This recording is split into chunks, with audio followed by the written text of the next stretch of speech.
Autrefois, il y a qui solo la naye, basambela gipe. Avec tout le respect, maman le batam son rôle bango awate. N'a rien à blocage. Bandi les fonds mais au moins la qui voyage en France. Quand on a outé aussi ça na qui voyage en France. De tout ciné na qui voyage sur aux États-Unis. Mais banda na ya qui comme na yo pasteur wale ça to solo là qui to sambeli. Il y a eu des changements, Dieu a ouvert des portes. L'ambassade de vraiment au il a un visa, n'a qui visa après la prière tout ça là qui. N'a eu invitation aux États-Unis et aux États-Unis. J'ai compris l'importance de la prière. Parce que vous êtes à Londres, non? Vous avez 3 jours avant de voyager, vous avez été go c'était maso.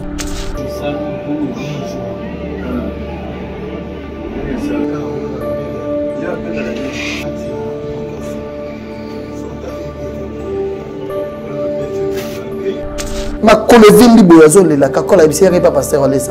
Ngaku na kotiaki na bureau. Pasteur Olesa s'assemblée les 3 minutes pamba. Le pouvoir de la parole. Au nom de Jésus-Christ dans le monde de puissance ba koti na nzoto na yo nzoto nezonga normal. Amen. Et sili kende. Et bien mwamba. Bien sûr. Parce que garde agir. Comment garde pasteur Olesa. A comment ndangani? Très bien.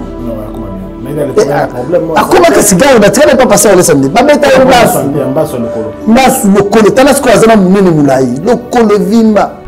Pas une loura boye, pas 5 minutes. Dans le monde de puissance, on a ma cotisio à Yogi bien. Ça veut dire que Yogi bien zonga le vite. Dans zonga na tigaliao. Alors on n'est pas jibé. À tigali les lois à la sécurité à pasteur ou à l'esa.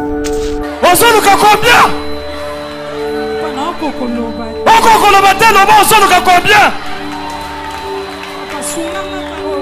Sunganga loba, on s'en le combien? $200 bouquet. Pasteur Wale Saïba Guété. Agangela yepete nenge bakata pour bato amtema mabe. Ne bakata ka yango pour vendre mal l'image du pasteur. Si pour le baki azo ta Kingasani. Raisonner de Kingasani tina beau marché. Pasteur Wale c'est ce qu'on amati spirituellement. Et place wana eza les sous-yété. Alors ba ne même 200 mukeyo. $200 mukeyo. 200 eza mukeyo. Ça dit il fallait que senga belé, yo senga 200. Comment bato bazam tema be bakata kaka pona kolakisa ke 200 mukeyo. Mais oyo basalela nje balakisa yango nyonso te. Cette maman là le même jour elle avait bénéficié plus de $4000. Makambo malamu ba congolais balakisa ke ngo bakute. Cité moderne Africa yangonde totie na disposition na bino pona kozwa lopango na yo na moins cher. Tala ndeko olelaki mingi kasi biso bandeko Africa Info toyoki kolela na bino topesi bino lupango na $1250 ya pamba okomi tata to mama lupango awa na Kinshasa mosika te na Maluku.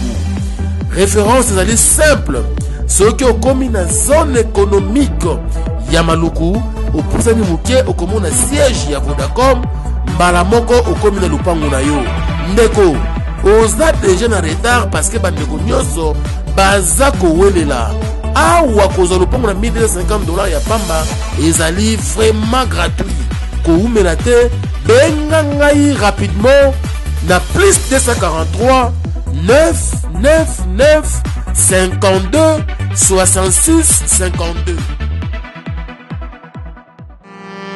C&C Service Fret. Pour envoyer vos colis à Kinshasa, Matadi a un prix défiant toute concurrence.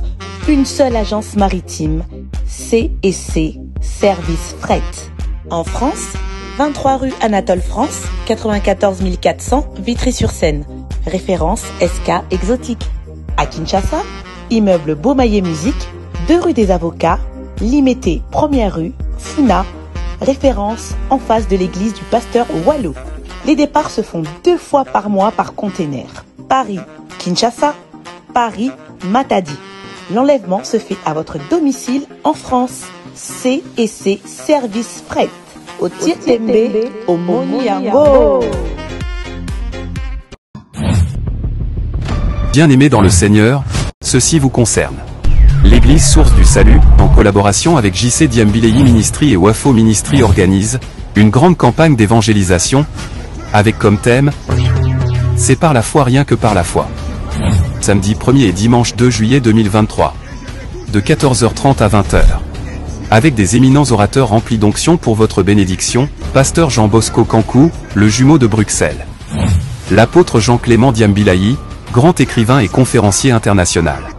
Le révérend Raoul Wafo de la Côte d'Ivoire. Louange et l'adoration sera conduit par les adorateurs de l'Éternel, Sœur Sandra Mbouyi, Sœur Morija de la Côte d'Ivoire, Sœur Lydine Seya, Pasteur Moïse Matuta, Jonathan Moutanda et groupe GKGD Famille. Adresse, Birmingham Palace 112, 1070 Anderlecht métro de la Croix. Cordial bienvenue à tous. dit que bandule kozonga te chez Djonga 3 azongeli base na ye na Paris oyo yesika bozalaki kolia komela pe koyoka ntule na niveau ya 2 fois te boyebake bilenge zongi na Paris na niveau ya kosakana te chez Djonga 3 awa chaque week-end bilenge zongi ya ndule à partir ya le 17 février 2023 ouverture officielle ya bandule bokozwa chaque vendredi Suzuki Luzubu 4x4 grands chanteurs de mon pays à partir ya 20h jusqu'à l'aube. Pe samedi, bokozwa CNN Alligator na baninga tout awa boko sepela joli kitoko. À partir ya 20h jusqu'à l'aube. Pe dimanche sombele suka bisanga bokozwa Nokolias, Emile alias de Mingongo, la voix qui cloche et longo na wenge poussana tovanda en matinée live. Oyo ekobanda à partir à 18h tina minuit. Kasi tunanga inini kaka ceux qui aimaient la CDC. Mbala moko night club to boîte et fungwami à partir ya minuit. Ti ba 5h avec DJ Bobo. Oyo akosepeli sabino na bandole pe na ambiance ya kitoko. Malolo. Oui frère, Babi Djonga. Futur. Hein? Nous te reçons la 50 boîtes. La Katakin, c'est Djonga. Chez Djonga Twanga Nantaba, Ezwami na adresse Oyo, Noisy le Sec, Nassima McDonald, numéro 25, chemin de Grou, 93 130, Ozamo Bimba. Chez Djonga Twanga Nantaba, Yangonde Zali mo boko ya ambiance, na kati ya Paris, pe na France mo Bimba. Bana King, Bana Dar es Salaam, Bana Poto, Bana Mokil Mobimba, Cité F Moko, Afrique Info, avec Franck Stemai, Yandankala, Twende. X-Bass, Marandura, Franck Stemai. Excellent fidèle internaute, bonjour et heureux de vous retrouver encore. Merci, je reviens chez vous dans le cadre de cette émission Face à Franck, qui va recevoir un frère qui est venu nous voir, mais retenez une date, le 14 juillet prochain. Donc il nous reste, je pense, quelques jours seulement. On va assister bien sûr à un grand culte au Stade des Martyrs avec l'évangéliste international Kabundi ou Alessa. Ils ont toujours l'habitude d'entendre ça au Stade des Martyrs. Alors, les autres thèmes, on va découvrir beaucoup de détails, bien sûr, au travers, bien sûr, ces grands cultes qui va nous amener, bien sûr, au Stade des Martyrs avec l'évangéliste Kabundi ou Alessa. Alors, je reçois un frère, c'est vraiment un frère pour moi. Et puis, il est très proche, bien sûr, de l'évangéliste et surtout, son chargé de communication, Gédéon Kabouya, qui est venu nous voir aujourd'hui. Gédéon, bonjour. Bonjour Franck. Bonjour à tous qui nous regardent. Alors, heureux de te recevoir aujourd'hui, hein? Ça fait très longtemps. C'est un plaisir pour moi. Félicitations pour ces beaux cadres. Merci. Ça fait du bien. L'évolution, lorsqu'on travaille et que le travail apporte un bon fruit, ça fait du bien comme ça. Merci beaucoup Gédéon. Alors, comment il se porte lui-même? Non, ça va. Il est très bien. L'évangéliste international. Ouais, l'homme de fées. L'homme de fées. L'homme de Mukaya. Eh bien, Mukaya. Lingwanda. Oh! Lingwanda. Il y a ta Lingwanda. L'homme de Lingwanda. Et là, on détruisait ma pasteur rebelle, ma rebelle, ça. Kokitsa bilamba à tout moment. So bilamba, so quitte à tout moment. Saint-Esprit qui m'a rambango. Il y a aussi des hommes de Dieu établis par Dieu. On va traiter alliance Nanza, mais Dieu est contre l'impudicité. nous sommes fiers de Yarozalana Pasteur Nabiso Kabundualesa, l'homme de Mukaya, l'homme de la vie de sanctification. C'est-à-dire il nous prêche sur la sanctification. Alors, sur les ébélés, hein, c'est vraiment beaucoup de choses autour de lui, mais tout ce que la focus quand même, hein, la stade de martyr, notre bannière de victoire. Jésus-Christ, notre bannière de victoire. Jésus-Christ, notre. Le plus de chapeau. La plus de chapeau. Il y a un t-shirt. Ah, c'était mal. Il y a un chapeau. Ah, il s'allie bien. Parce qu'aujourd'hui, aspect moi dans Nzambe. Non, ça va jamais mon Nzambe. Ah, tu vas s'en la rager. Et ça lui bien, quand même bouillir. Ah, tu vas dire moi Nzambe, Jésus-Christ, notre bannière de victoire. Ah, ça lui bien. Bien ma casse. Changez-moi de décor. Et ça lui bien, c'est payé. Ah, voilà. Ok. Évangéliste au monde. C'est le qu'on a évangéliste. C'est pour Jésus. Surtout ça, pour Jésus. Pour Jésus d'abord, et puis évangéliste comme tu soutenir rien. Il y a des visionnaires. Et puis tout le temps, mais il se comporte comment? Parce que ça fait très longtemps que tout le monde est dans les médias, à Zolobaté. Et puis, on doit regarder moi qui m'aime pour la bien, il s'appelle bon côté. Mais pourquoi? Et ça, pour un pasteur, Moussa Nzambe, oui, tu vois, il y a un média, il faut y avoir un message. Et là, on Nzambe a yébissé. Ce qui a comme ces médias, le rôle allié de divertissement pour naïe, alors risquer cet esprit qui m'a ébang. Alors, on a besoin chaque fois que l'esprit de Dieu est semblable à un oiseau. Ok. Ce qui est un ndeke, nous lignier, on protéger. On sait les mois cage moko, aux alanaïe. Ce que font le cage wana, on assure que ndeke on est repomboite. Ce que quand il va singater dans ma colo, théotique est libre à repomboanaïe. L'esprit de Dieu est comme ça. Lorsque tu l'as dans ton cœur, tu vas les protéger. Pour protéger l'esprit Nzambe. L'esprit Nzambe, c'est un biloko lingina ou lingité. Les fruits de l'esprit, ils ont un ils ont tin bisoto salana autre que salate. Quoi paraître dans la télévision pour un pasteur, c'est une bonne chose. Mais il vient dire quoi? C'est ça maintenant le problème. Alors, une grande veillée de prière. Une grande veillée de prière au stade de martyr. Gédéon, pour ça, veiller, il faut au stade de martyr. Et puis des 20 heures alors, tout ça, dans le stade. Ça c'est bien. Normalement, tout ça là beaucoup plus de triomphal. C'est comme un canyon. Tu sais, lorsque Dieu te donne une responsabilité, il te rend aussi crédible. Même à Moïse, lorsqu'il a parlé à Moïse, pour Narobimisa, peuple israélite, dans l'esclavagisme, Moïse a tout nié, mais tu m'envoies d'aller voir Pharaon, Nazo bégayé, et puis Nazo incapable. Et je serai avec toi. Nzambe je serai avec toi. Jésus m'a envoyé. C'est-à-dire, Nzambe a crédibilité. À tes popularité, même lorsqu'il va aller vers ses frères, les Israélites, pour leur dire que Nzamba tininga. Pour ça, nous t'accordons la bango, mais pour que Makambazo le désert solo, il a fallu que Nzambe ait capacité ou la katinaï. Pasteur Walesa, Dieu a mis en lui d'abord la capacité à célébrité. Tout ça là, Abimarate, tu sais ça. Attends, papa, on a nyoro maramakasi. Il y a un rôle musicien. Ce qui a même la banque, pas la banque, ce qui a taillé la banque, ba travailleur, ba sécurité, parce que ça, ça me langa. C'est soit bimi boy, ba kaka. C'est ça là que azala beaucoup plus karananda. S'il n'a pas à faire, s'il a à faire, bimi a yebi qui na kei pour na osala le hôtel, mais beaucoup plus à koraté. Nzamba comme c'est célèbre bongo. Bateau bazo lingaye. Ce qu'on a raisonné Nzamba pèse un message, il y a que tout le message drapeau pour Jésus-Christ. La bisco. Tout ça les lango wapi. C'est le place pour permettre biso baye belé bayo qui parole de Dieu dans le stade des martyrs. C'est pourquoi pour dans stade. Drapeau on matamo kala. Drapeau eza Jésus-Christ et eza drapeau oyo bateau ba matisa na noté. Ba matisa ko banda lelo. Ba comprendre que les soucis sont bien au moins que quand il a le coffre, il a cassé ça. Et puis, il a simbi drapeau. Il explique quoi na image. Il y a que, il y a ma casse, il y a un nzambi. Tous les pour longa, tous les déjà ne longa. C'est pourquoi, petit passage biblique au monde, Esaïe 11:10. Voilà, tous les déjà ne longa. Mais, Pour exemple, le nom na Congo. Pour y avoir mboka o ezamboka ya batutel. Signe le bosso ça drapeau na bino. Oui. Ceux qui m'ont commis ou implanté drapeau. Voilà qui c'est que territoire est comme ya biso. Ok? C'est pourquoi il veut que Bananzambe Nyoso na Congo, Moutounyo soit télémis ce drapeau. Tout va comprendre que c'est Jésus-Christ qui doit être numéro 1 dans tout. Ce qui est au tombeau les bongo, pas si. Malgré que tu étais laïque.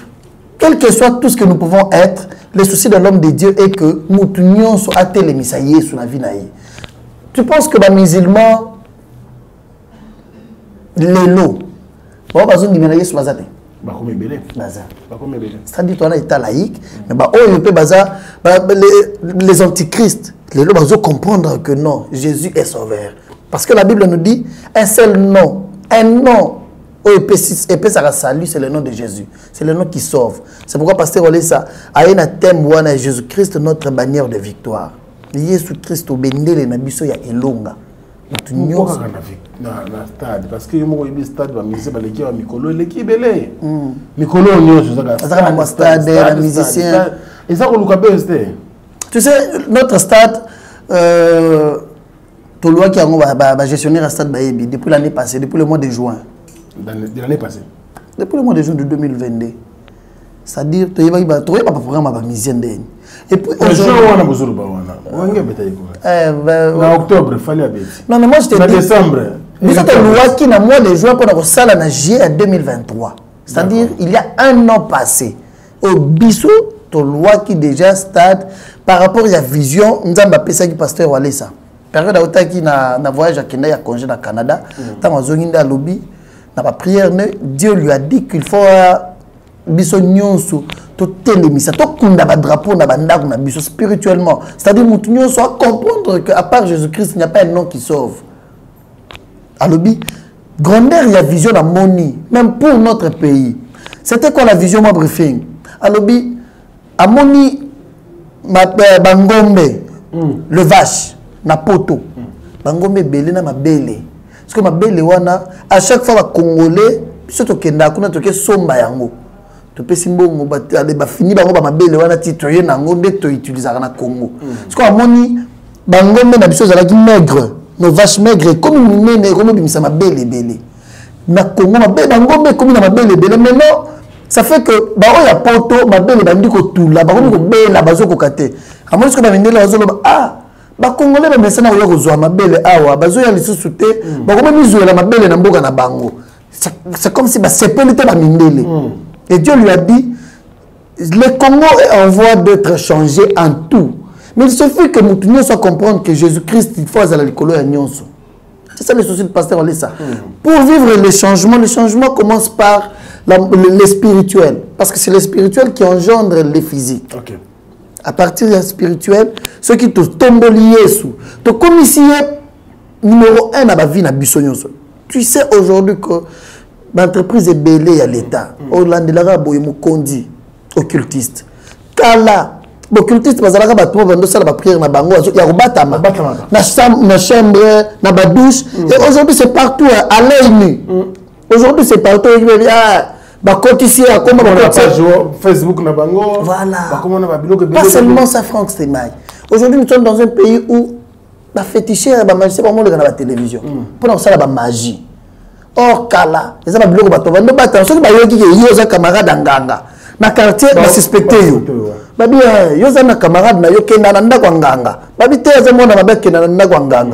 Les gens qui ont des la télévision, ils ont des bango. C'est la magie en bengo. C'est comme si le diable veut prendre le dessus aujourd'hui sur les enfants de Dieu. Or, nous avons battu. Nzambe azana batu oyaye oyemo nzambe atelemisi e batu wana bakotika te kombo Yesu ba matela yango au Congo Jésus-Christ doit être au-dessus de toutes choses. C'est ça la vision de pasteur Olesa. Ceux qui nous sont comprendre que Jésus-Christ est notre bannière de victoire. On aura le changement dans ces pays. Très bien.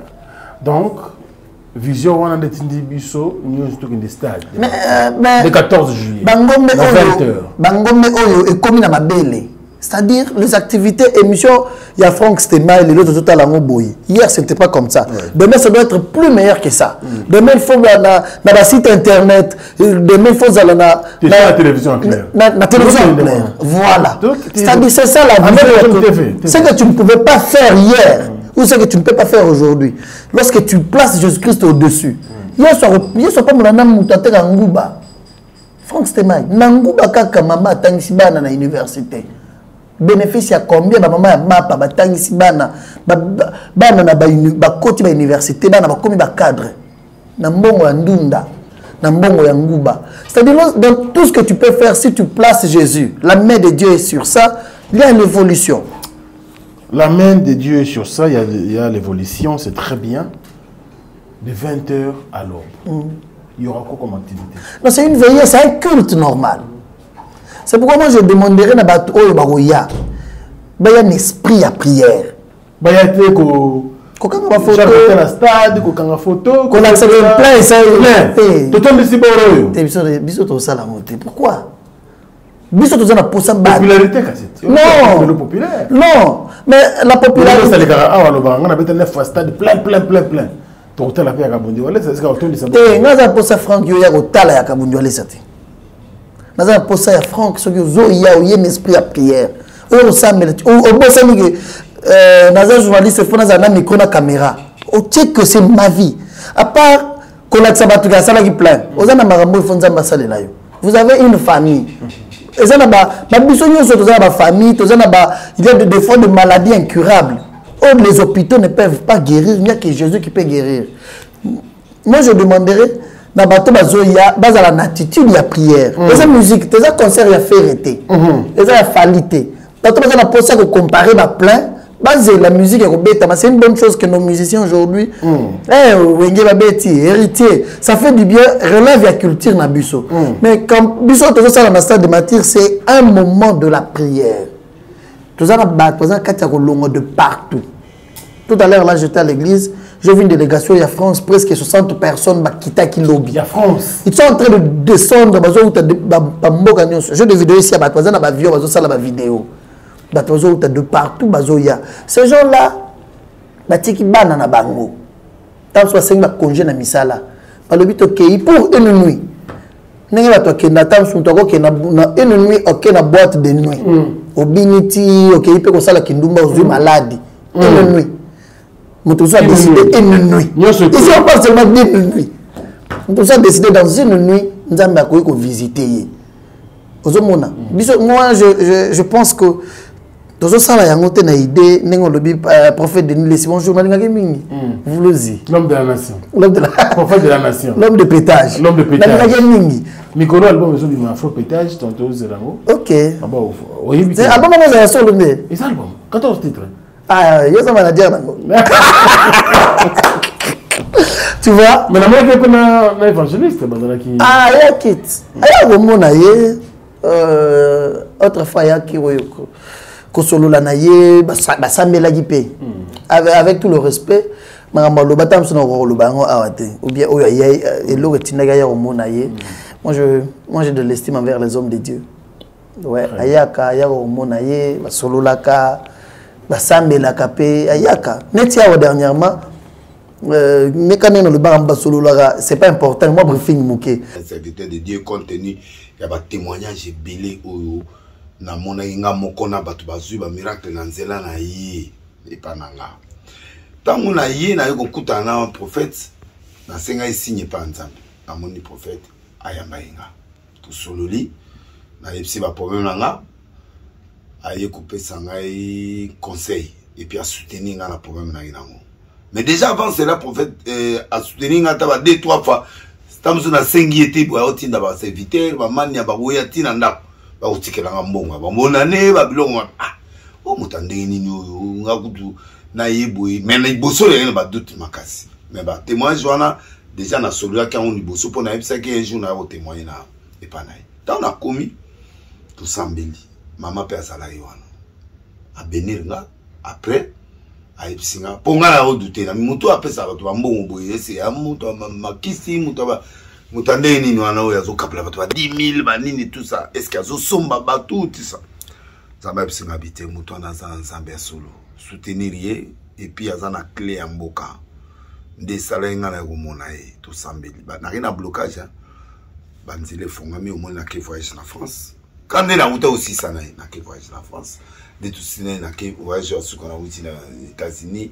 Nzela pa Canada fongami ba pesinga ba porte au Canada ba pesinga vraiment monde entier porte fongami. Nzamba pesinga ah na episa ke moto soko soutenir ye au monde na makambo nini et au salema. Na yeko zonga. Ta on a une États-Unis na Moni Vision. Ngana bete ke azana na campagne le 14 mai na iba yi date te na biki ari na campagne mo na zo mona réalité ya campagne na moni batu plein na campagne même pour ba mona ngo na yeko koma na moni place monto sala ibo ba s'éviter ba gi belé ba s'éviter ba gi belé na ba grand ba nini nyosu to zayo wana apo ya yeko kota no mondele moko boye azali na ye mondele mo aye azuye abito kende bato abengi siku couloir mo ezalaki ba tie penda placement tina likolo kuna tout est doré tina likolo alors na moni ba mondele wana ye liboso mondele wana na sima ti ba komi kota likolo biso to tikali biso so na se plein ya bato o penda ke belé ya bato atomboli loboko boye ba miracle mo bandi ko sa papa na mondele wana zali na sima après alimwe donc plein biloko mo commencé ma on essaye manante même dans ma vie spirituelle na mona biloko ande ba miracle moko impossible et tamo salemi en tout cas batu bandimi Nzambe ba komo ba oui Nzambe amunene alors Nzambe amina nga stade de martyr ngwana après cela na yeko mona hélicoptère yé président république aye ayozwaye tango azuye ba keye ba sisi azongi na bano mona ba président d'Afrique o ya azuye bake basali mangamona bango ya prière après bazongi ake na mboko yo azuye ba Gabon ba président penda ba komoya Nzamba singana sa prophète qui aza prophète oyo Nzamba ko utiliser à sauver mboko na héros parce que bato ba pengui basala Nzambe belé ba pengui bato Nzambe belé ba ke bato belé ba koti na babutu ba koti na ba homosexualité ba koti na makamwa mabe alors atelema amona ke aza mukete amona ke aza monene atelema pe campagne oyo a osala eko réussir ba combattre ki ye pe bato ba combattre ngome campagne wana eza campagne moko monene puis après campagne oyo ya osala Nzamba ko matse na dimension moko international que même yé moko na vie na ye na koma na niveau na te donc a koma neti ba ko ya kozwaye na ba konzi ba organiser biloko na bango ba zuye yake kasali prière miracle ba bénédiction manipi ezongisi bana na Nzambe ebele na kati ya nani en tout cas na lingi loko bo restaurant parce que un jour eko kokisa na moni akene hélicoptère na président basongi bake bato ozwaye ba ozonga alors na ko douter ne loka boyende et puis ngana tuni me campagne yango ya yepe date zate elo mo zate na bengi collaborateur na ye par exemple prophète nazo mona ba campagne awa ba miracle zo sa Nzamba zo tomole na ba dimension mususu me sikoyo mutango e campagne yango abino date ni oh non campagne yango pe yo mo ya ko yepse ba makambo yo moni tout ça azo bomba azo ko yepsa nga date mais na yeko so information qu'effectivement azo la conviction Nzambe pour la campagne mais ngana lobby na conviction lelo. Moi, je ne croyais pas au prophète. Mais na moni na ibe na problème moko epa na nga moko epa na nga ndako qui était un sérieux problème. Je te goûtais pas na yetu si tant ki na komi na ndako boy. Problème on a gina na maman esili. Mukozi mo pa benginga abiyaka akabenga 2500 bibo que nous avons nous que nous lia na restaurant. J'avais un très sérieux problème au batu ba ite. Nga mo amutu na iba kia na niba isuste ki makambo umelipe.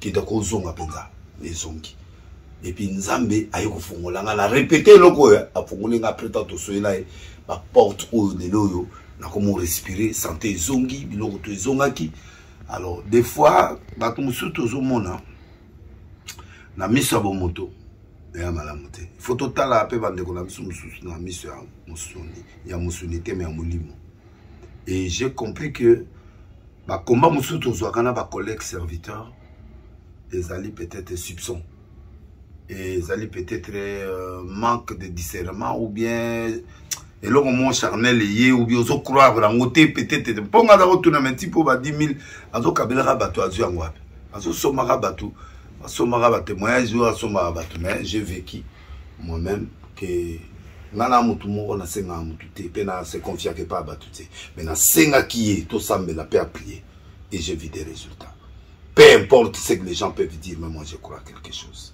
et nazo témoigner pour permettre que ba nzambe belé pour croire que il y a quelqu'un quand même pour ça oui sanga za ko ya pe na arsa zo observer nga ya zo talanga zo linganga mais à un certain moment ça me pas comment couper atienga bolingo makasi pa nae et naza parmi bateau on ne se confie pas bateau en tout cas vous les deux premiers à part père nanga ya molimo za na mboka autant via alors peut-être na serviteur ou ngana na se confier moi mingi pa nae alobi nazala na ba problème grave mutu moko taye ba yango ezwanga ba mbula moi et ma femme bandaka na yego mona yo to sololi na salaki en termes de repentance étant musali nzambe to sambeli lorsque na zongi et bonga alobi exemple ce exemple Franck na madame lelo zo mata boza na chambre moko me bolala rambet moko te bino mbala ndebo ebani tabi azalaka na ba difficulté grave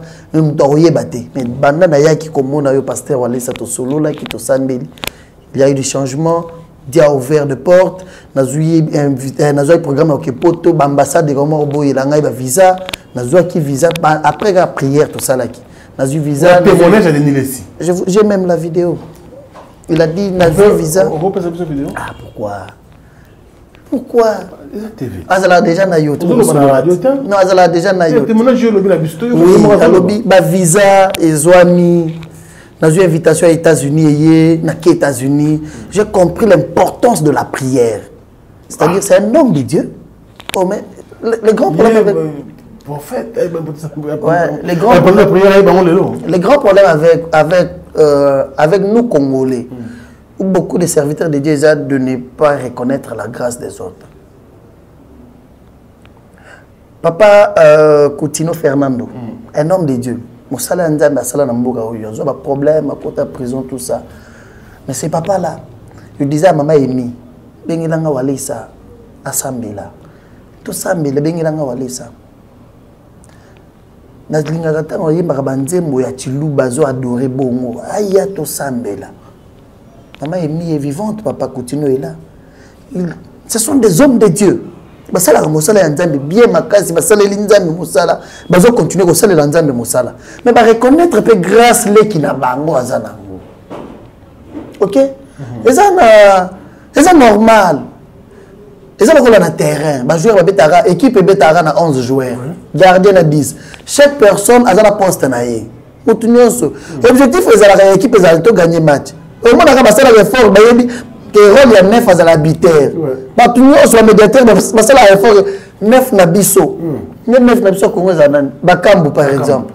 Bakambu Achabi. Au moins na 9 à na point, on dit que pointer.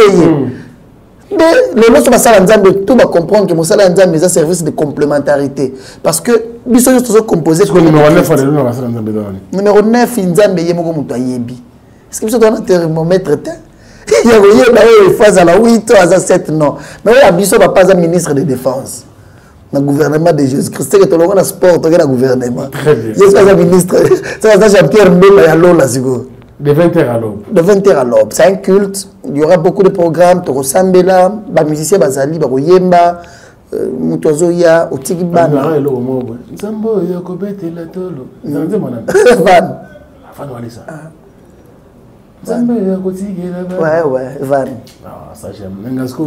Van, bonjour à toi. Depuis hier, à Kenaga Angola sur l'invitation.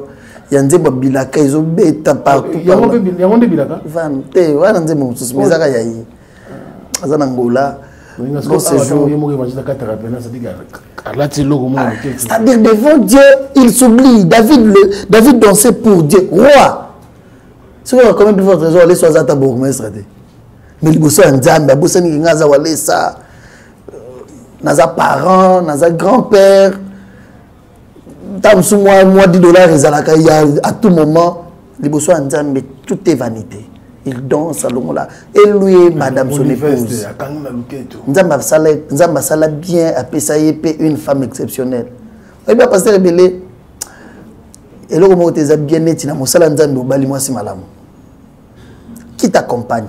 Dans l'activité, bien sûr, la femme doit être, celui qui trouve une femme trouve le bonheur. Oui. Mais dans mon salaire en Zambie, c'est très important que tu aies une femme qui accompagne ton ministère. Et bien, Congo, la réalité, c'est que vous allez voir dans la Kassavu, vous avez pasteur, vous avez l'église, limité, mais maman, à ça, mais l'église, na bango ya kalagitam. Place où balé la réalité, les lois de magata, c'est les gens pasteur, vous avez battu. Mais nous n'avons pas de zone d'imate. Pasteur, maman n'a vraiment pasteur. Mais nous sommes bénis, Dieu nous a fait cette grâce, et vous avez un pasteur, voilà ça. Na maman, il y a bien qui l'accompagne en tout. D'accord. Tout le monde a pasteur Wale ça.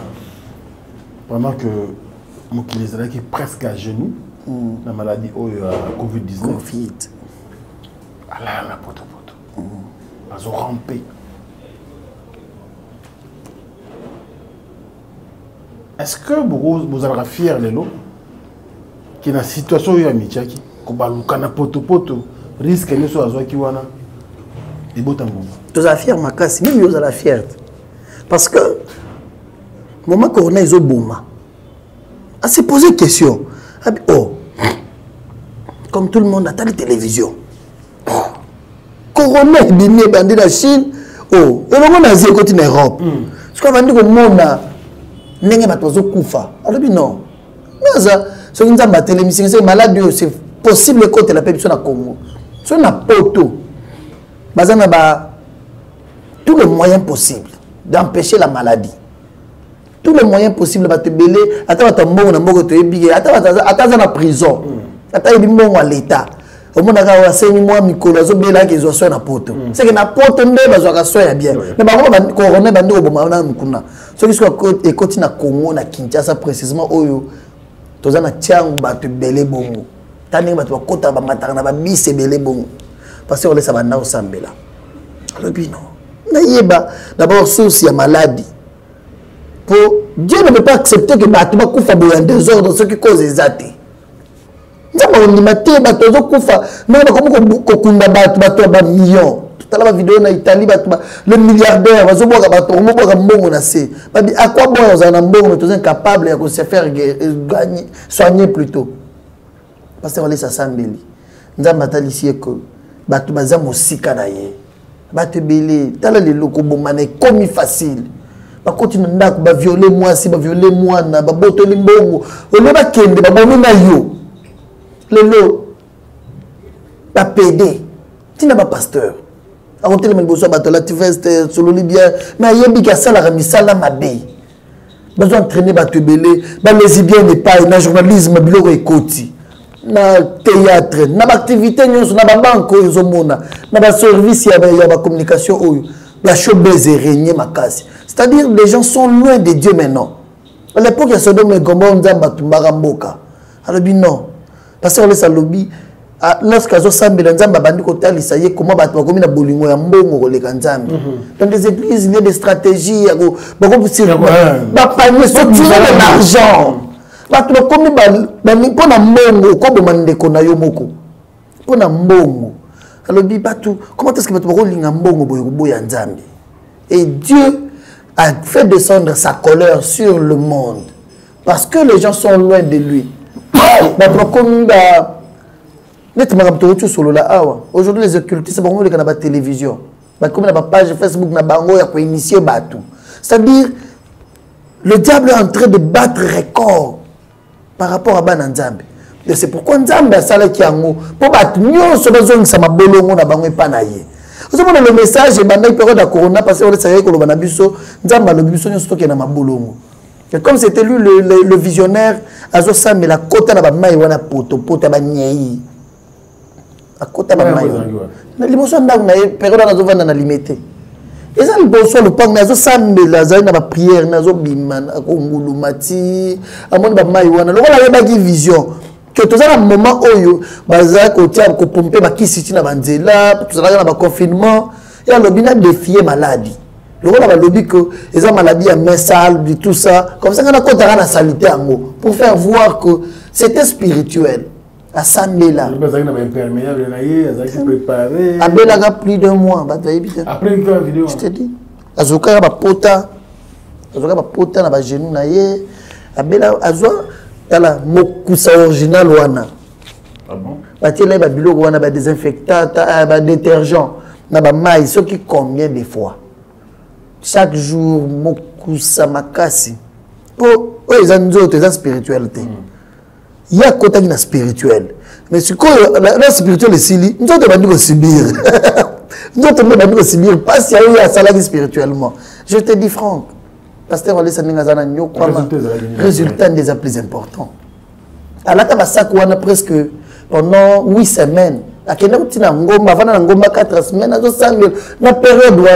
Tu penses qu'il priait pour ses enfants? Non. Il protéger.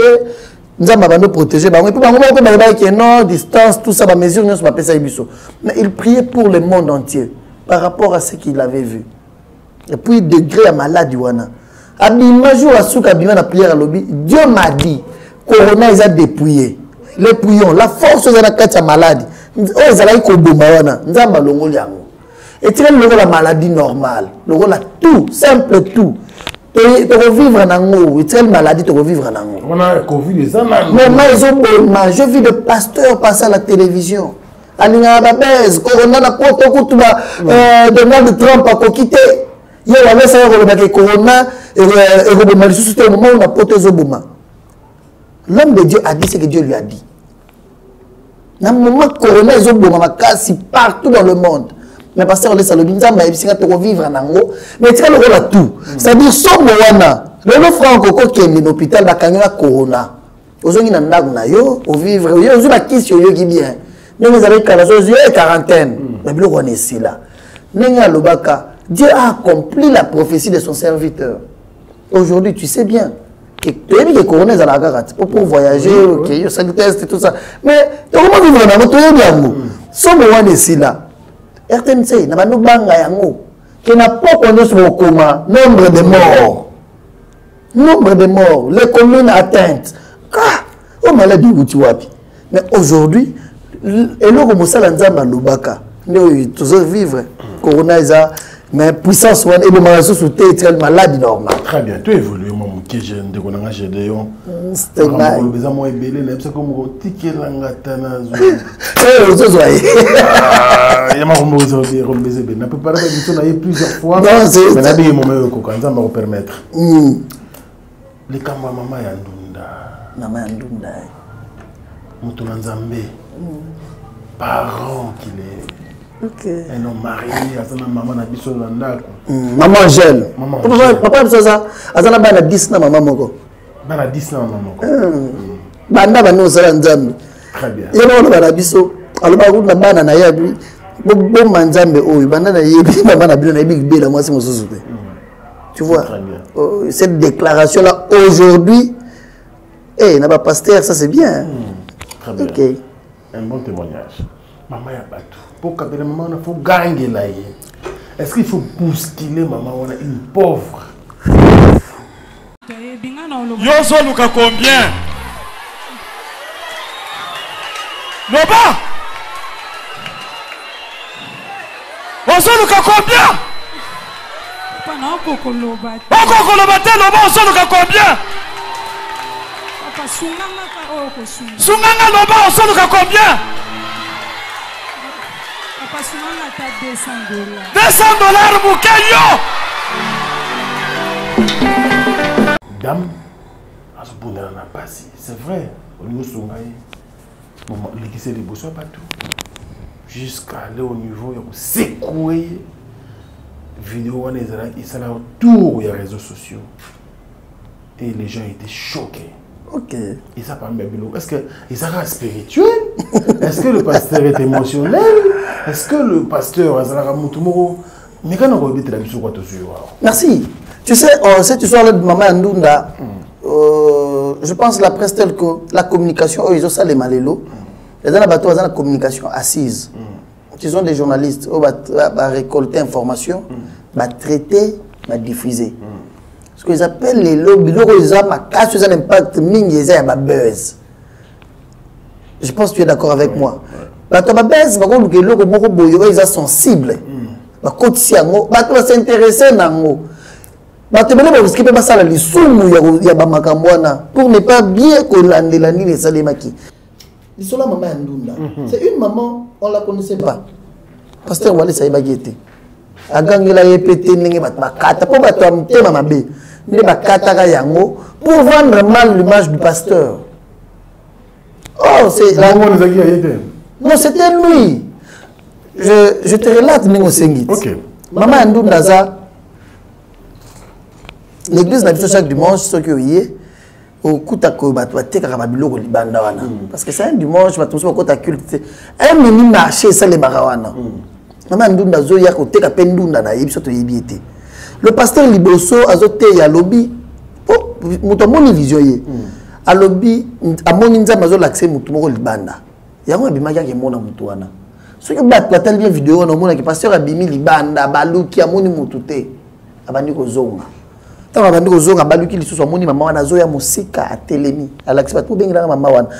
venait à peine d'arriver à quitter qui n'a muté. Parce que maman l'a dans la carte. Pour ma maman elle-même, elle n'a pas besoin d'entendre na sali. Bah le baki ni l'église a pas autre ya. Elle est bien noté. Bah continuer dans la carte église père. La première question est pasteur Walesa. D'abord ici ba tout que nzamba tali singa maman o na yebi ete na babilo wona na mutu. Maman biloko no teka kezalaka combien? Combien à Moussala. Maman, il sait que à la capitale, il y a à l'époque dollar il y a 20. Il y a 20 000 francs. À Somba Bandunda, il y a 8 000 francs. À Teki a gagné 12 000 francs. Ou bien 16 000 francs d'intérêt à Zouaka. C'est-à-dire capitale, il y a 10 dollars. Aux Anabana. Abana solo la bongo. Aux Anabana 6. Mobali akenda tikanga bana 4 ou 6 comme ça na bosani mobali akenda tikanga yango na bunda kana teka ndunda pona ko lier sa bana nanga wana ezali solo normal échanger osenga ozala na pe na vision nini osenga nzambe asalela yo nini mama yebisi pasteur Wale Sako na senga nzambe soki apambolinga na changer mon mbongo oyo c'est-à-dire tous nous pouvons comprendre que azoteka yango pour la passe pour le baki azouta kingasani raisonner de kingasani tina bon marché makolo na bandunda wana ata a futeli yango bus il y a 500 francs à kiti aye mais dans la distance on a zo longa mais pour que gagner 8 000 francs 12 000 francs parce qu'on laisse à tourner vous avez na posa nzamba salela yo nini na changer mon mbongo OK pour changer mon mbongo faut za mbongo maman vous avez posé un bon combien? Et banda bon. Maman bandi olenga. Naba, maman, vous avez posé un bon combien? Réponse est ça. Papa, pesa ngano sur l'Europe sanga. Elle lui dit, yo lo bazo luka combien? C'est comme ça que. Toi, bandi komata. Toi, ils ont mateza pas sinaye. Et ça, le pasteur allait ça m'a et qui nabana 8 000 francs, presque 4 dollars à l'époque. La distance ça c'est le premier point. Deuxièmement parce qu'on laisse amati spirituellement et place wana et ça les sociétés là c'est Dieu qui veut faire quelque chose dans la vie d'une personne. Il suffit que cette personne là soit sensible à comprendre ici je suis devant Dieu. Dieu peut changer ma vie. Nzambe to komona ye jamais aya kitala ti soki ala tabelamba nini onga nzambe non. Dieu il passe toujours par son ambassadeur. Il a son serviteur, il va utiliser son serviteur. Maman, ozoluka mbongo combien? Tu comprends biso. Que pour la maman, mbongo aloba izalaki belé pour na ye. A 5 pasteur $200. Et papa pesa ngata $200. Ni pesi kanda. Aloba ne maman 200 mukeyo, 200 eza muke. Ça dit il fallait que 5 belé, yo 5 200. Omoni. So tali bien, omona ke bat même toi ça m'a $10. Ouais. Tant aux autres, c'est que les 600 moutiers. Ouais. Ouais, pour la de comprendre que cette maman, elle est à la limite, il y a vie naïe. À mon niveau, tu peux naïe $200 réservé. Franck, il y a tout le temps, il y a $100. Oui. Aza, à cause de peine moi si n'a pas. Mais $100, il y a des billets, on a dans la poche, ça y autre chose. Mais $100, on a caca. Là, tout ça, c'est la limitation de la vie. Alors, si même tu peux arriver jusqu'à 90, à la bande de dépenser à Moulissus, et bande de quitta, voici par 100. biso bato tu dans une église tu comprends eh maman c'est 200 aza muto $10 ce que pasteur Wallace il était spirituel place wana ta soki lobi ke pesa ndako na yo vanda ka opesa yo asala yango comment bato baza mte mabe bakata kaka pona ko lakisa ke 200 muke yo mais oyo basalela ye balakisa yango nyonso te pasteur Wallace sur place akabela ke $1000 $1000 ye tant akabela $1000 battu une église babandi hôtel mamoto moko aux États-Unis azali wana ibi nazo PCP 1000 battu télé nazo PC 500 nazo PC cette maman là le même jour elle avait bénéficié plus de $4000 sur place ça va goumet en or ba PC ba téléphone ba sac ba bilamba neza lokola wenze maman président personne na auto kufa maman ya joueur na biso yo nzamba sécurité Fabrice wa kufa na poto maman na auto kufa il y a quelques mois maman wana bima libanda asomela maman wana ba pièce ba bilamba soki 10 pièces ya kabelier sur place maman mimoni ba mbongo ebele parce que Wallace atuni mbongo ekosala na ngoni alobi ah papa ata nazana kingasani na suka kuna na kolukata kitena mabele na vana na bana nanga parce que alobi oza mayele bato kabela ko lopango nanga mboko na maluku to kabela lopango nazo peso yango mbongo sala nango musala omoni que makambo malamu ba congolais ba lakisa ki yango bato te lelo na micro na yo est ce que koyi ko tsenga bato on ba lakisa bato wana que tala Wallace atindiki mama ndunda ba lukas ko nouvelle vie na ye akoma wapi juste des photos ici akomi koya akomi na ba téléphone akomi kolata collant comprends maman wana ndunda frère non tindela ba photo tu vas voir atikala ngondi na église mon dimité na moko ayaka moni azoboya akomi kopesa pe pasteur Wallace adim je te dis ma continue comme mbongo na wana on continue ça comme la talon akomi na ba sac ya ba combo akomi kolata pe ba pantalon maman wana et puis le jour où elle sortait du bureau de pasteur, tu as la photo, dis-nous, la vidéo à Kalawana, comme ça, tu as un peu comme merci. Le jour où maman a zobima na bureau, a zo hotel, a toujours sur l'anga avant d'aller bosser, il y a bureau pasteur Wallace a zobima. Tu peux ça une beauté.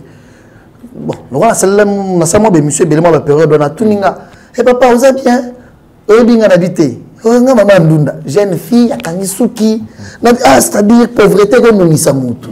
Bien sûr. Pas c'est comme ça. Nous avons na âge se sentir bien.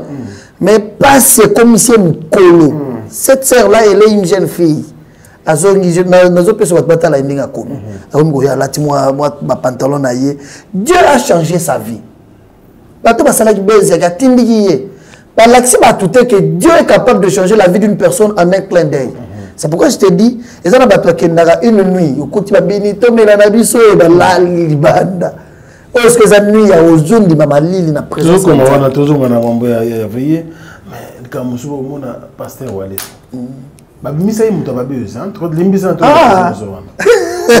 le roi de la forêt Fukami, pasteur Wallace Sambele là hier, mon so mon côté au boy. Témoignage moko boy o ngai joueur tel nga tanga soki na kisi joueur on a bien contredire tout ça non ba musicien je pense qu'il t'a des ils ça que biloko moko ba makambo période très même si on a plus comme makambo pona ya mabe kaka bon ya babez kaka babez ya bien aux arana roté te ba biso la tsemso de quoi pasteur babez ya on a bien ba makambo ya bien so on a pour tout na oketokei le quoi ya yete OK ya biso ezani Bawera, Papi Kakon, comment il s'appelle Franck. Ministère Nyoso tout le monde. S'il te plaît. Il va témoigner, genre ok bon, après tu as habillé sous tout ça. Après tout le monde va les sous. S'il vous plaît. Franck. Mambozo lo banayo. Eza ba mambo yo ki abatwa lobi obi olandi. Na mona ba. Oyo wira lobi ke na yeko ndimela Yesu. Mais on va église au sang. Est-ce que Wera Son n'a pas droit à la prière? Oui, on a ça mais la tête pour un musicien. As un parent, as une famille. Est-ce que pour un musicien, toute sa vie doit passer que dans la musique, il n'a pas le temps de prier. Il ne peut pas écouter la parole de Dieu. Oh là. Oui, Rasson. Il y a une église qui témoigne dans l'Ibé Linzambete. Il y a un pasteur qui a ça. C'est une bonne question.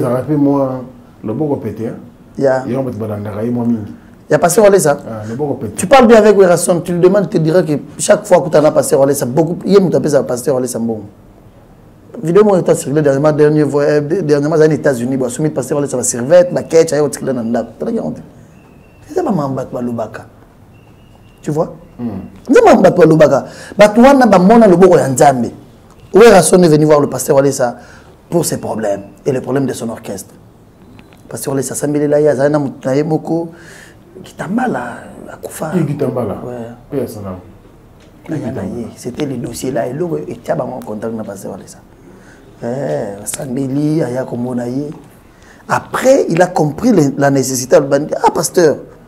Faut na banda na ba musicien nanga. Au sambeli la bango. Même tu passer ça dans la zamba, à l'époque à la zamba. Aya au sambeli za ba musicien ba komi ko ya ba zo sambela. Tande wana ba marine je pense héritier muto marine église ba période moko boye. Là, tu as limité. Basambela, ayemba gout, bayemba gout l'église, tu as des héritiers, kakola zudrum. Musique, et ça moussala na bango. Mais chaque personne a sa vie. Basambela ka. Si le lot, batata la culte na biso. Papi kakol, atela au moins sur bazan en voyage. Atela ko raté culte. C'est-à-dire, on dit même Nzambe. Ayebi, le boko ya Nzambe, ayebi makamokutana on na na ye.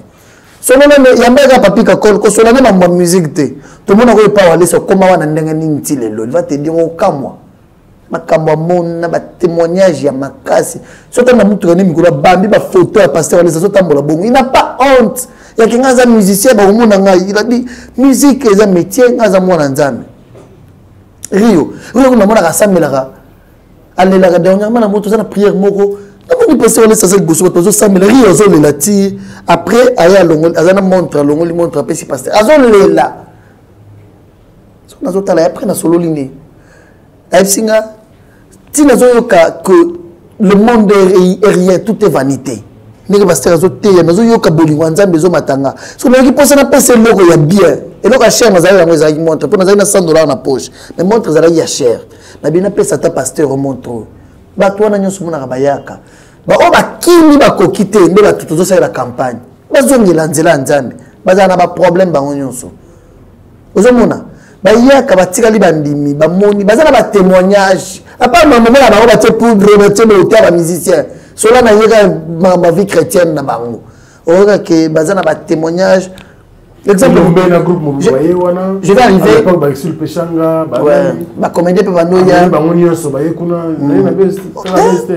Tu n'as pas mon sur la banque.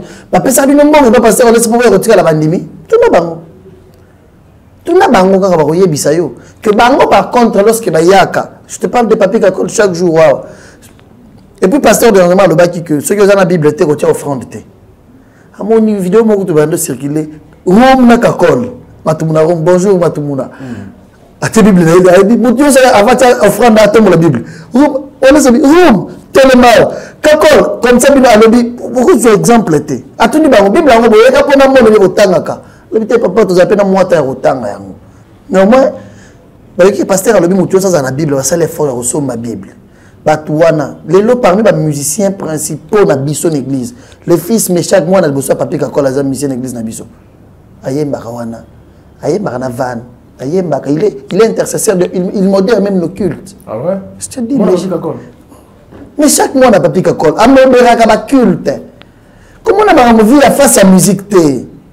Baza pas problème. Ce qui est nous dans Nzambe, tout le monde a quoi au Sambela. Pour papier kakol à l'église à passer au laisse. Et nous Mwamba. Bien sûr. Pas à garde à Jiba. Comment garde à passer au laisse. Oui. À comment ndangani? Ah bien. Non, comment bien. Mais il y a un problème. Comment que c'est garde, tu vas pas passer au laisse. Pas mettre en bas sur le colo. Mas le colo, tu as ce qu'on a mené moulai. Le colo vimba. Maman na ya leli mwana na ngai ya zukufa. Kakol. Alors bilo nga ça me pas passer au laisse. Ibisi maman aye kotala ye. Ibisi maman. Plutôt que nan na l'église na biso. Ba ina loura boye pa 5 minutes ba so na longoli puissance wana ba côté sur ayoki bien. Parce que OK oyoki bien zonga lobité. Ce que je peux donner, le roi kuna na za garde, papa na ndimi offrande na zo pesa Nzambe, na tika la mosala na bando sala kuna. Na yiti so bando futa kuna. Na lobia wana sala ga yango, na sala la Nzambe. Atiki alongo pa jibe, atikali lelo aza na sécurité à pasteur Walesa. Tous ces gens là ba mona lobo nzambe. Sami chauffeur ya Wera. Sami wa memara Wera président Sami so ya ba fanatique des choses comme ça. Ba bete mbasu ma colonie balé au point de mourir. Ba même na kisenso pas banganga mo Wera bengi papi kakol. Ayebisi papi kakol. Ceux qui tiki Sami place azana okufa. Même pas pasteur Walesa. 2 semaines à l'IA gâté, maï ba melisaki bazo ko kata ko sale logote. Tant ba ye na ye passer on sa bimia foga mika ba kate ba singa moko banganga bakanga na makolo assemblée à télémi sur place à Tamboli. Ayo ko témoigner passer on sa lobby na le puissance o ilinga ibomayo. O etira les apôtres kabele na mbongo kende hôpital ba soigner yo. Benga Sami aya la prière 4 heures. Ata bazala yo ata na yebite suki akota ka boite na yebite. Mais 4 heures, 5 heures, pour pouvoir répondre la place, pour avoir le bosso. Garçon, on a Sami. Ailleurs, prière 4h30, 5h, on allait. À télémission, on va noir à Tambola, à Ngoboé. À télémission, à Côte. Ils sont nombreux. Est-ce que vous avez à Londres, non? Oui. Vous avez 3 jours avant de voyager, il va mettre un gosse et Ah bon? J'ai même la vidéo dans le téléphone ici. Il va mettre un gosse et avant de Londres. Parce que ma colovine de Boyazo, la cacola, il n'y a pas pasteur à l'essa.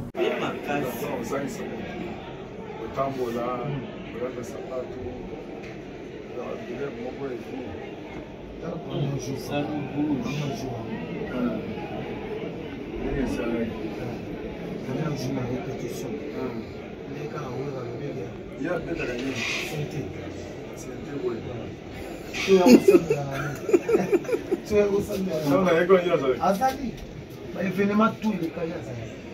Là parmi eux batasabe la makasi na kati ya orchestre. Sota donc ayuki amour penza dans ala la 17h. Il y a 17h à 2h comme moi. Ah tu sais pas tu vois il dans le côté. La comme na mina kutona kwa moi ka sapat. Oui, parce que tellement sur la rappel à Zoma et les bélés. Aïe, c'est un kende kozoé donc il y a 7 heures maintenant. Mais ma une église. Pourquoi il parle n'a pas mais c'est comme tu suis à visa. Il y a une voyage. Ici pour un voyage. Pour un voyage pour un lever toi un album. Donc aïe, c'est un kende kozoé. Il y a une soupe à gérer la terre. Mais on te sera tamba. Il y a une tamba là. Ah, ça me va. Mais quand il est bon, il y a un cas qu'on a vu sur Internet, on a des films de mort dans son maniement.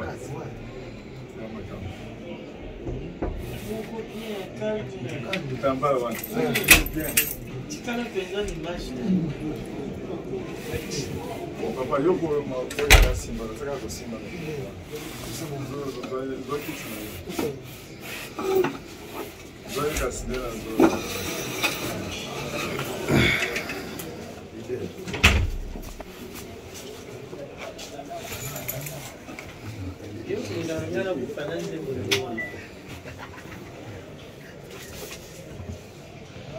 Ah, ni ça pas gueule.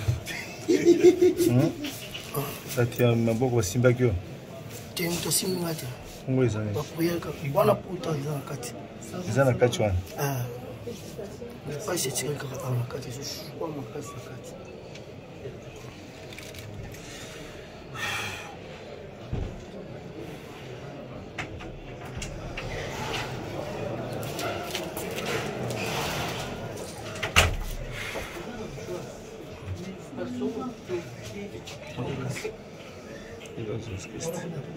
Au nom de Jésus-Christ, nous avons un corps étranger, nous avons un Seigneur sur un baiser dans le colonel.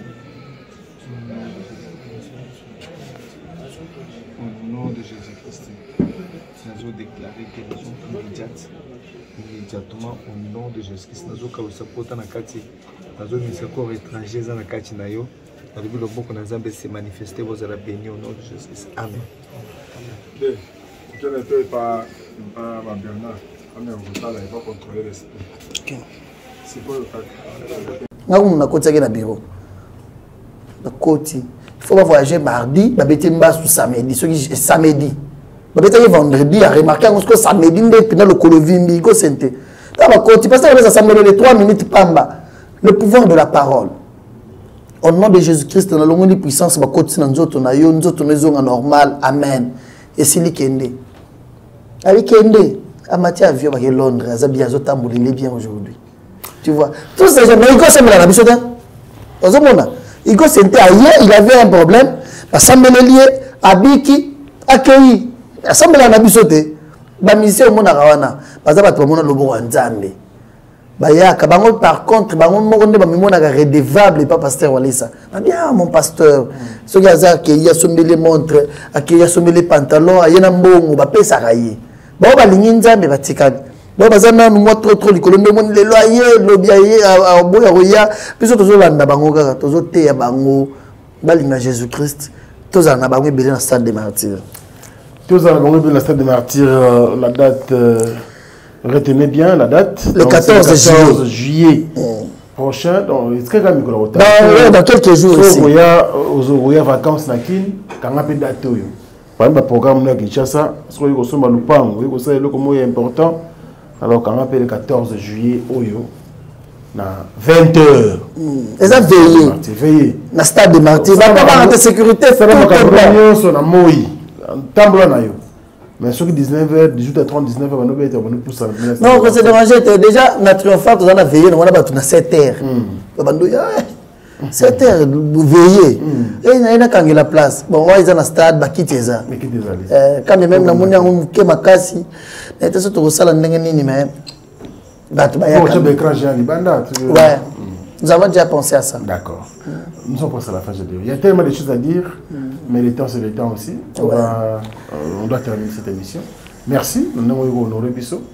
On a dit que dans les prochains jours, tu rejoins l'évangéliste international Kabundi Walesa, et parmi les grands pasteurs de notre pays, on doit le reconnaître. En tout cas, tu as un banda qui m'a rembourré, les lots, et tu as témoigné de part et d'autre. Vraiment. Courage à lui et puis tous ensemble. Dernier message pour le système. Le dernier message, c'est un rendez-vous. Nous invitons tout le monde. Il y a la présence de Nzambe. Il y a l'église Nyonso. Il y a pas de la bande de Nabiso. Tu là, tu la bande de D'accord. Mais pas Nabiso, nous avons Polo Nabiso. Polo Nabiso, désolé Tama. Moi, j'invite tout le monde. Et puis, je peux vous dire que l'église Nyonso Baya. Baya, qu'on profiter grâce à papa Nabiso. Heureusement, l'église Nabino, mais tu as une situation qui a pris beaucoup de temps. 8 ans, 6 ans, 5 ans, changement exact. Est-ce que tu as un problème quand tu Baya? Là, je m'adresse d'abord à Bato Bassambilaka. D'accord. Bata l'église Nyonso. Vous avez une situation qui a pris beaucoup de temps sans changement. Viens profiter seulement de la grâce que Dieu a fait à son serviteur Kabundi Walesa. Il y a qu'on participe à la prière. Pasteur Walesa, a robimisa liloba parole wala ibisa ba auto ibisa bana na yemo dernièrement. Bazana ba problème à robot tapé. Ba bali bazumwa ezumwa ngwa bambula. Van ibisa van yaga na zo peso mapasa.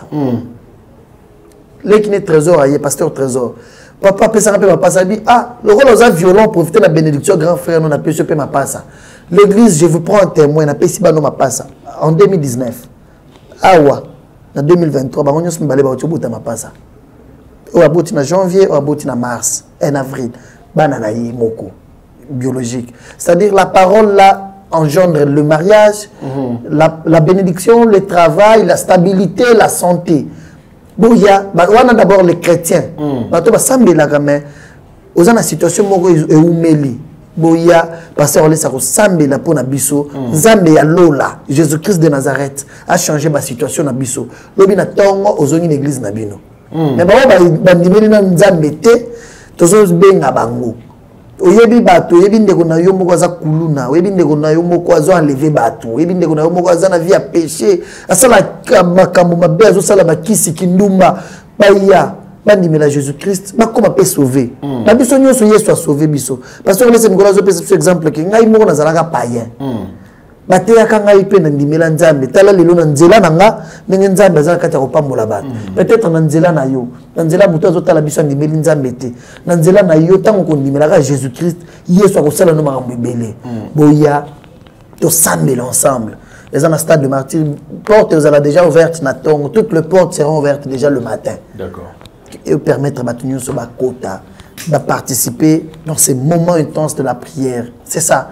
rendez-vous le 14 juillet dans le Stade des Martyrs. Rendez-vous le 14 juillet dans le Stade des Martyrs. Tant de jours qu'on y a, on a une attitude de prière. On a Boutou, Yaka. Mais le rendez-vous, c'est pour le 14 juillet. Très bien. Merci beaucoup, mon frère. Non, c'est à moi de vous dire merci pour ces moyens qui nous a permis d'atteindre tout le monde. Que Dieu te bénisse. Amen. Merci beaucoup, mon frère. Merci. Que Dieu vous bénisse aussi pour votre attention accordée, bien sûr, à cet entretien spécial.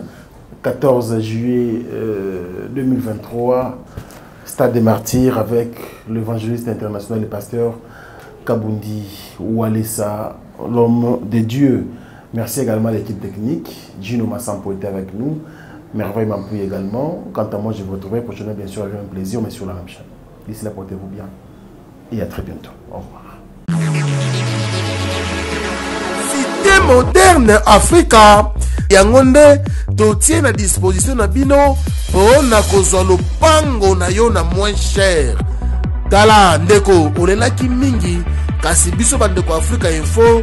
Toyoki kolela na bino. Topesi bino lopango na $1250.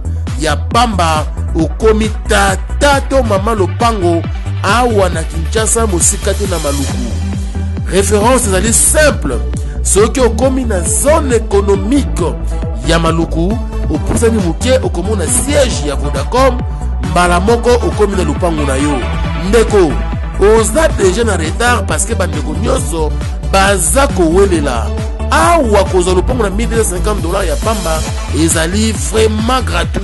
Koumela te, benga ngai rapidement na plus 243 999 52 66 52. C&C Service Fret. Pour envoyer vos colis à Kinshasa, Matadi a un prix défiant toute concurrence. Une seule agence maritime, C&C Service Fret.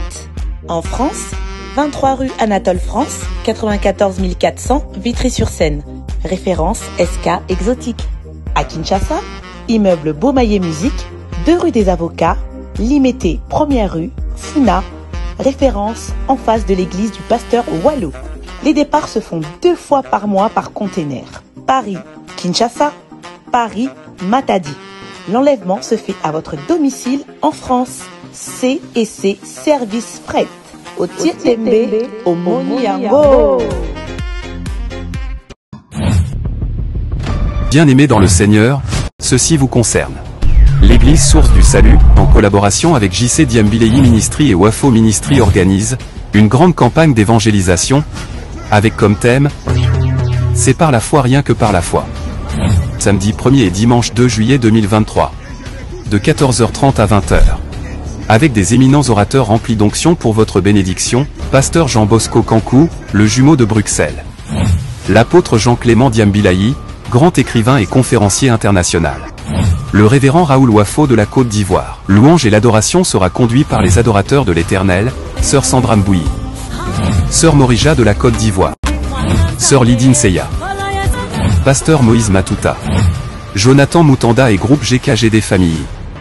Adresse, Birmingham Palace 112, 1070 Anderlecht métro de la Croix. Cordial bienvenue à tous. Ke bandule kozonga te chez Djonga 3 azongeli base na ye na Paris oyo yesika bozalaki kolia komela pe koyoka ntule na niveau ya 2 fois te boyebake bilenge zongi na Paris na niveau ya kosakana te chez Djonga 3 awa chaque week-end bilenge zongi ya ndule à partir ya le 17 février 2023 ouverture officielle ya bandule bokozwa chaque vendredi Suzuki Luzubu 4x4 grands chanteurs de mon pays à partir ya 20h jusqu'à l'aube. Pe samedi, bokozwa CNN Alligator na baninga tout awa bokosepela joli kitoko. À partir ya 20h jusqu'à l'aube. Pe dimanche sombele suka bisanga. Bokozwa Nokolias, Emeli alias de Mingongo, la voix qui cloche et longo na wenge. Poussana tovanda en matinée live. Oyo ekobanda à partir à 18h tina minuit. Kasi tunanga inini. Kaka ceux qui aimaient la CDC. Mbala moko night club to boîte et fungwami à partir ya minuit. ba 5h avec DJ Bobo. Oyo akosepelisa bino na bandule pe na ambiance ya kitoko. Malolo. Oui frère, Babi Tchonga. Futur. Hein? Nous t'avons reçu la 50 boîtes. La Katakin, c'est Tchongaske. Chez Djonga Twanga Nantaba, Ezwami na adresse Oyo, Noisy le Sec, Nassime McDonald, numéro 25, chemin de Grou, 93 130, Ozamo Bimba. Chez Djonga Twanga Nantaba, Yangonde Zali mo boko ya ambiance, na kati ya Paris, pe na France mo Bimba. Bana King, Bana Dar es Salaam, Bana Poto, Bana Mokil Mobimba, CTF Moko, Afrique Info, avec Franck Stemai, Yandankala, Twende.